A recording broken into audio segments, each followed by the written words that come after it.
दोस्तों, स्वागत करता हूँ आप लोगों का। तो देखो, हम मॉलिक्यूलर स्पेक्ट्रा के बारे में पढ़ चुके हैं। मॉलिक्यूलर स्पेक्ट्रा के बारे में हमने प्रीवियस क्लासेस में भी पढ़ा था। तो आज हम पढ़ेंगे types of molecular spectra. Molecular spectra कितने तरीके के होते हैं और मॉलिक्यूल के पास कौन कौन सी एनर्जी होती है, क्योंकि depending on that it has spectra. ठीक है, फिर उसके बाद हम पढ़ेंगे मॉलिक्यूलर एनर्जी लेवल्स। अब मॉलिक्यूलर एनर्जी लेवल्स को मैं इसलिए पढ़ा रहा हूँ ताकि आपको एक अंडरस्टैंडिंग मिले कि मॉलिक्यूलर एनर्जी लेवल्स होते क्या है, क्योंकि rotational spectra, vibrational spectra, electronic spectra जब हम पढ़ेंगे तो उसके लिए काफ़ी इंपॉर्टेंट है एक अंडरस्टैंडिंग का होना।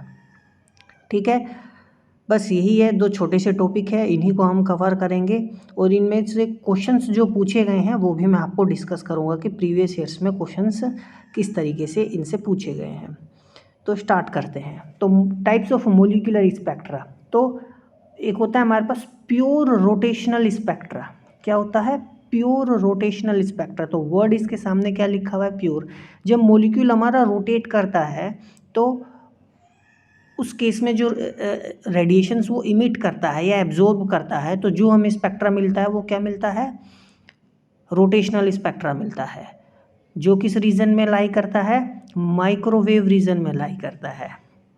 ठीक है, दूसरा हमारे पास क्या है? Vibrational rotational spectra. मॉलिक्यूल जब वाइब्रेट करता है और साथ साथ रोटेट भी कर रहा है तो वाइब्रेशनल रोटेशनल स्पेक्ट्रा हमारे पास मिलता है।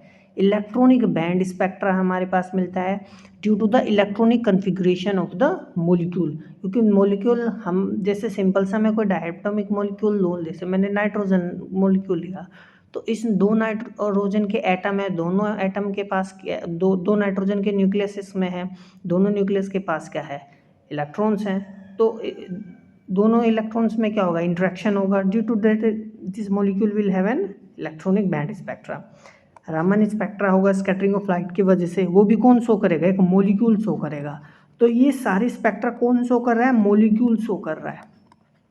ठीक है, न्यूक्लियर मैग्नेटिक रेजोनेंस। अब न्यूक्लियर मैग्नेटिक रेजोनेंस में क्या होता है? न्यूक्लियर स्पिन के बारे में पढ़ते हैं। ठीक है ना, जब मैग्नेटिक फील्ड न्यूक्लियर स्पिन के साथ इंटरेक्ट करता है तो किस तरीके से रेडिएशन रिलीज एब्जॉर्ब होती है, न्यूक्लियस एब्जॉर्ब करता है, तो वो न्यूक्लियर मैग्नेटिक रेजोनेंस में हम पढ़ेंगे। फिर इलेक्ट्रॉन स्पिन रेजोनेंस में हम इलेक्ट्रॉन स्पिन के बारे में पढ़ते हैं, किस तरीके से इलेक्ट्रॉन स्पिन, ठीक है ना, इन्फ्लुएंस होती है ड्यू टू माइक्रोवेव। समझ में आया? तो ये सारी चीज़ें हैं जब हम पढ़ेंगे। तो कौन सा रीजन में कौन सी वेव लाई करती है, हमने interaction of molecule, interaction of radiation with molecule में मैं प्रीवियस क्लासेस में आपको ऑलरेडी बता चुका हूँ। तो टाइप्स ऑफ मॉलिक्यूलर स्पेक्ट्रा थे। ठीक है, हम सारे पढ़ेंगे, एक एक करके पढ़ेंगे। तो एक मॉलिक्यूल के पास बेसिकली होता क्या है? एक मॉलिक्यूल के पास ट्रांसलेशनल एनर्जी होती है। ठीक है ना, क्या होती है? ट्रांसलेशनल एनर्जी होती है। जब molecule as a whole move करता है ना, फॉरवर्ड या बैकवर्ड या अपवर्ड या डाउनवर्ड, किसी भी कंटेनर में कोई मॉलिक्यूल है, एक कंटेनर हो गया हमारे पास, उस कंटेनर में कोई भी मॉलिक्यूल है, तो उसका जो लीनियर मोशन हो रहा है वो क्या, उसके पास क्या होगी? Translational energy. और आपको ध्यान रखना है, ये ट्रांसलेशनल एनर्जी क्या होती है? कंटिन्यूस होती है। क्या होती है? कंटिन्यूस होती है। तो ये बहुत इंपॉर्टेंट बात मैं आपको बता रहा हूँ, क्योंकि 4 ऑप्शन देगा, तो which of the following energy of the molecule is continuous? तो ट्रांसलेशनल, रोटेशनल, वाइब्रेशनल, ठीक है, ये सारी चीज़ें आपसे पूछ लेगा। तो ट्रांसलेशनल एनर्जी क्या होती है? कंटिन्यूस एनर्जी होती है। ठीक है, बात करते हैं अब मॉलिक्यूल के पास रोटेशनल एनर्जी भी उसके पास होगी, क्योंकि वो किसी भी एक्सिस के रेस्पेक्ट में क्या करेगा? रोटेट करेगा। अब जैसे मेरे एग्जांपल के तौर पर मैं कार्बन मोनोऑक्साइड, कार्बन डाइऑक्साइड का एग्जांपल लिया। ठीक है ना, अब मॉलिक्यूल क्या है? इस एक्सिस के अलोंग क्या कर सकता है? रोटेट कर सकता है। ठीक है, इस एक्सिस के अलोंग रोटेट कर सकता है। ठीक है ना, तो रोटेशनल मॉलिक्यूल होगी, रोटेशनल एनर्जी होगी। और इस रोटेशनल एनर्जी के साथ साथ एसोसिएटेड होंगे क्वांटाइज्ड रोटेशनल एनर्जी लेवल्स। क्या होंगे? क्वांटाइज्ड। ध्यान रखना इस वर्ड का। और इन दोनों लेवल्स के बीच में जब ट्रांजिशन होगा तो क्या मिलेगा मुझे? रोटेशनल स्पेक्ट्रा मिलेगा। ट्रांसलेशनल स्पेक्ट्रा वगैरह में नहीं मिलता है, ध्यान रखना, क्योंकि वो तो कंटिन्यूस है। Periodic displacement of atoms in a molecule from their equilibrium position. ठीक है, अब पीरियोडिक डिस्प्लेसमेंट होगा। अब कैसे, जैसे अब पीरियोडिक डिस्प्लेसमेंट कहने का मतलब देखो क्या है। अब मेरे पास सपोज यही एग्जांपल है कार्बन डाइऑक्साइड का, तो मॉलिक्यूल का ये मेरा मेन पोजीशन हो गया इसका, तो इसके ये मॉलिक्यूल क्या करेगा, वाइब्रेट करेगा। क्या करेगा, वाइब्रेट करेगा अपनी मेन पोजीशन से, ठीक है ना। इसके एटम से मॉलिक्यूल एज अ होल, तो हमारे पास क्या होगी, वाइब्रेशनल क्वांटम एनर्जी होगी। और इनके बीच यदि इन एनर्जी लेवल्स के बीच में ट्रांजिशन होगा, क्या होगा, वाइब्रेशनल स्पेक्ट्रा हमें मिलेगा। इलेक्ट्रॉनिक एनर्जी क्या होगा, electronic energy associated with the transition of electrons between various electronic energy levels in a molecule, ठीक है। ये भी बहुत सिंपल है, ये हल्के फुल्के हमने डिस्कस हम कर चुके हैं। अब मॉलिक्यूल के पास क्या होगा, फिर इलेक्ट्रॉनिक एनर्जी होगा, फिर क्या होगा उसके पास, न्यूक्लियर एनर्जी होगा। और एनर्जी और किसके कारण, न्यूक्लियर स्पिन के कारण और इलेक्ट्रॉन स्पिन के कारण। तो ये सारी एनर्जी किसके पास होती है, मॉलिक्यूल के पास होती है, ध्यान रखना, ठीक है। और सबसे इम्पोर्टेंट बात मैं आपको बता दूं, ये मतलब छोटे छोटे पॉइंट है, यही पूछता है आपसे थ्योरी में, ये इंडिपेंडेंट होते हैं। क्या these various types of energy associated with different motions of the molecules are different and thus independent of one another. और ये क्या होते हैं, एनर्जी एक दूसरे से इंडिपेंडेंट होते हैं। ये बोर अप्रोक्सीमेशन से ही हम करते हैं। प्रीवियस क्लास में मैंने बोर अप्रोक्सीमेशन आपको पढ़ाया था। हम क्या करते हैं, न्यूक्लियर और इलेक्ट्रॉनिक जो मोशंस होते हैं उनको सेपरेटली ट्रीट करते हैं, ठीक है ना। And the energy date is generated because of this approximation, वो भी क्या होगी, इंडिपेंडेंट होगी। तो हमें जो टोटल एनर्जी मिलती है मॉलिक्यूल की, हमको क्या, हम सिंपली क्या कर सकते हैं, सब ट्रांसलेशनल का, इलेक्ट्रॉनिक का, वाइब्रेशनल का, रोटेशनल का, ठीक है। सबसे ज़्यादा क्या होती है, ट्रांसलेशनल एनर्जी होती है, और यही वो होती है जो कंटिन्यूस होती है। देखो मैं बार बार बता रहा हूँ, ध्यान रखना, ठीक है। फिर उसके बाद सबसे ज़्यादा क्या होती है, इलेक्ट्रॉनिक एनर्जी, फिर सबसे ज़्यादा क्या होती है, वाइब्रेशनल एनर्जी, फिर सबसे ज़्यादा क्या होती है, रोटेशनल है। सबसे कम क्या होती, सबसे कम क्या होती है, रोटेशनल एनर्जी, ठीक है। ये इंपॉर्टेंट है, ये पीछे भी पूछा गया, 4 ऑप्शन दे दिए गए और आपको ये पूछा गया ये किस ऑर्डर में है, ठीक है। अब ये ऐसा है क्यों, वो हम अब नीचे मोलिकुलर एनर्जी लेवल्स में इस चीज़ को पढ़ते हैं, ठीक है। तो मोलिकुलर एनर्जी लेवल्स, तो एक सिंपल सा डायग्राम मैंने समझाने के लिए बनाया है आप लोगों के लिए, ठीक है। मैं पोटेंशियल एनर्जी कर्व से भी आपको ये बता सकता था, वो भी करेंगे जब मैं इलेक्ट्रॉनिक स्पेक्ट्रा पढ़ाऊँगा, पर एक अंडरस्टैंडिंग डेवलप करने के लिए आप ध्यान से देखें। तो ये मेरे पास क्या है, एक मोलिकुलर एनर्जी लेवल मैंने बनाया। तो मोलिक्यूल में सारे जितनी मोलिक्यूल के पास एनर्जी होती है उसके साथ क्या होंगे, एनर्जी लेवल से एसोसिएट होंगे। तो अब सिर्फ रेड पर फोकस करो, ये जो रेड मैंने बनाया ना, ये रेड पर फोकस करो, ये जो रेड वाले हैं सिर्फ इस पर फोकस करो फिलहाल के लिए। तो ई node, E1, E2, E3, E4 ये क्या है, इलेक्ट्रॉनिक एनर्जी लेवल्स। तो the molecule consist of electronic energy levels E node, E1, E2, E3, E4 etcetera. समझ में आ गई बात, ठीक है। तो ध्यान से देखो, और कुछ पे और किसी चीज़ पे फोकस मत करो, सिर्फ रेड लाइंस पर फोकस करो। अब इन रेड जो ये मैंने बनाई है क्या है, इलेक्ट्रॉनिक एनर्जी लेवल्स हैं, ठीक है। अब इन इलेक्ट्रॉनिक एनर्जी लेवल्स को यदि आप गौर से देखो इस एनर्जी लेवल और इस एनर्जी लेवल के बीच का गैप देखो, फिर इस एनर्जी लेवल के इस एनर्जी लेवल के गैप देखो, फिर इस एनर्जी और इस एनर्जी, आप देखोगे इलेक्ट्रॉनिक एनर्जी लेवल्स के एनर्जी के बीच का जो गैप है धीरे धीरे क्या हो रहा है, कम हो रहा है। तो दूसरा पॉइंट ये ध्यान रखना है, जो एनर्जी डिफरेंस होता है ना between different electronic energy levels goes on decreasing, ठीक है।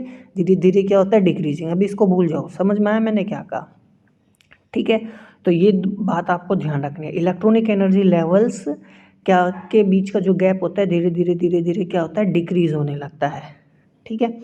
अब देखो, electronic energy levels are further subdivided into number of vibrational energy levels. अब दो इलेक्ट्रॉनिक एनर्जी लेवल्स के बीच में क्या होते हैं, वाइब्रेशनल एनर्जी लेवल्स होते हैं, ठीक है। क्या होते हैं, वाइब्रेशनल एनर्जी लेवल्स। आप सिर्फ ग्रीन पर ध्यान दो, ये ब्लू पर ध्यान मत दो, ग्रीन पर ध्यान दो। अब देखो मैंने वाइब्रेशनल एनर्जी लेवल्स ई नोड और E1 के बीच में बनाए हैं, E1 और E2 के बीच में नहीं बनाए। होते हैं दो इलेक्ट्रॉनिक लेवल के बीच में वाइब्रेशनल एनर्जी लेवल्स होते हैं, इसके बीच में भी होंगे, इसके बीच में भी होंगे, इसके बीच में भी होंगे, ठीक है।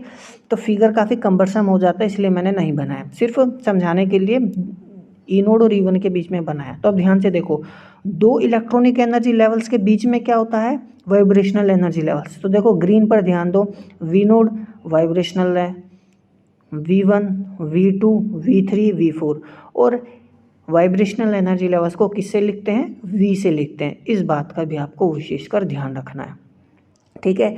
जैसे हमने इलेक्ट्रॉनिक एटॉमिक में भी हमने इलेक्ट्रॉनिक एनर्जी लेवल्स को EN ऐसे तो लिखते थे E1, E2, E3, समझ में। वाइब्रेशनल में क्या लिखेंगे? VN यानी V1, V2, V3, ठीक है। रोटेशनल में क्या लिखेंगे? RN यानी R1, R2, R3, समझ में आया, ठीक है। कोई दिक्कत है? आगे चलते हैं। अब देखो, तो ये हो गया। अब इलेक्ट्रॉनिक एनर्जी लेवल्स का वाइब्रेशनल एनर्जी लेवल्स का यदि आप गैप देखो V0 और V1 के बीच में गैप, V1 और V2 के बीच में गैप, V2 और V3 के बीच में गैप, V3 और V4 के बीच में गैप, धीरे धीरे क्या हो रहा है? कम। उसी तरीके से जैसे इलेक्ट्रॉनिक एनर्जी लेवल्स के बीच में गैप था, ठीक है। तो energy difference between the different vibrational energy levels goes on decreasing, समझ में आया। तो इलेक्ट्रॉनिक एनर्जी लेवल्स और वाइब्रेशनल एनर्जी लेवल्स के बीच का गैप धीरे धीरे क्या हो रहा है? कम हो रहा है। अब वाइब्रेशनल एनर्जी लेवल्स के बीच में क्या होता है? Rotational energy levels. सिर्फ मैंने V0 और V1 के बीच में बनाए हैं, ध्यान रखना। V1 और V2 के बीच में क्या होगा? रोटेशनल एनर्जी लेवल्स होंगे। तो एक बात अपने दिमाग में बैठा लो, मॉलिक्यूल में क्या होता है? इलेक्ट्रॉनिक एनर्जी लेवल्स, और दो इलेक्ट्रॉनिक एनर्जी लेवल्स के बीच में क्या होते हैं? Vibrational levels. फिर और अंदर जाओ और वाइब्रेशनल लेवल्स के अंदर क्या होते हैं? रोटेशनल एनर्जी लेवल्स, ठीक है। तो वाइब्रेशनल एनर्जी लेवल्स के अंदर क्या होते हैं? रोटेशनल एनर्जी लेवल्स होते हैं। और रोटेशनल एनर्जी लेवल्स को हम बेसिकली J से डिनोट करते हैं। किससे डिनोट करते हैं? J से डिनोट करते हैं। अलग बुक का अलग हिसाब है, पर हम यही पढ़ेंगे J1, J0, J1, J2, J3, J4, ठीक है। तो रोटेशनल को V से, वाइब्रेशन को V से, रोटेशनल को J से, ठीक है। अब एक बात आप गौर से देखो, ये एग्जाम में जितने पॉइंट मैंने पूछे ऑलरेडी पूछे जा चुके हैं। आप देखो रोटेशनल एनर्जी लेवल का देखो, J0 और J1 के बीच का गैप, J1 और J2 के बीच का गैप, J2 और J3 का गैप बढ़ गया नहीं बढ़ गया? J0 और J1 कम है, J1 और J2 ज़्यादा है, फिर उससे ज़्यादा क्या? J2 और J4। तो इसका मतलब ये हुआ रोटेशनल एनर्जी लेवल्स में गैप बढ़ता है। क्या होता है? बढ़ता, ठीक है। तो the energy difference between the different rotational energy levels however goes on increasing. तो अपने बात दिमाग में बैठा लो, इलेक्ट्रॉनिक एनर्जी लेवल्स का गैप कम जैसे जैसे ऊपर जाएंगे, वाइब्रेशनल एनर्जी लेवल्स का भी गैप कम जैसे ऊपर जाएंगे। लेकिन रोटेशन में क्या होता है? उल्टा, रोटेशन में गैप धीरे धीरे दो एनर्जी लेवल्स के बीच में बढ़ने लगता है, ठीक है। कोई डाउट है? आगे, while absorption of radiation from UV region, और एक और इसमें एंड लिख लिए विजिबल रीजन, ठीक है। क्या? Visible region. देखो UV रीजन और विजिबल रीजन में हमारा इलेक्ट्रॉनिक स्पेक्ट्रा में मिलता है। तो इलेक्ट्रॉनिक ट्रांजिशंस कब होंगे? जब हमारी लाइट UV रीजन और विजिबल रीजन में होंगी, ठीक है।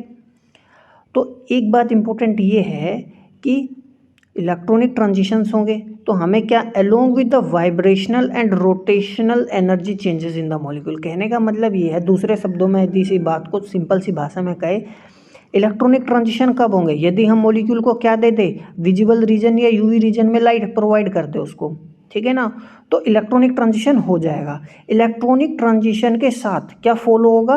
Simultaneous, it will also result in simultaneous vibrational and rotational transitions in the molecule.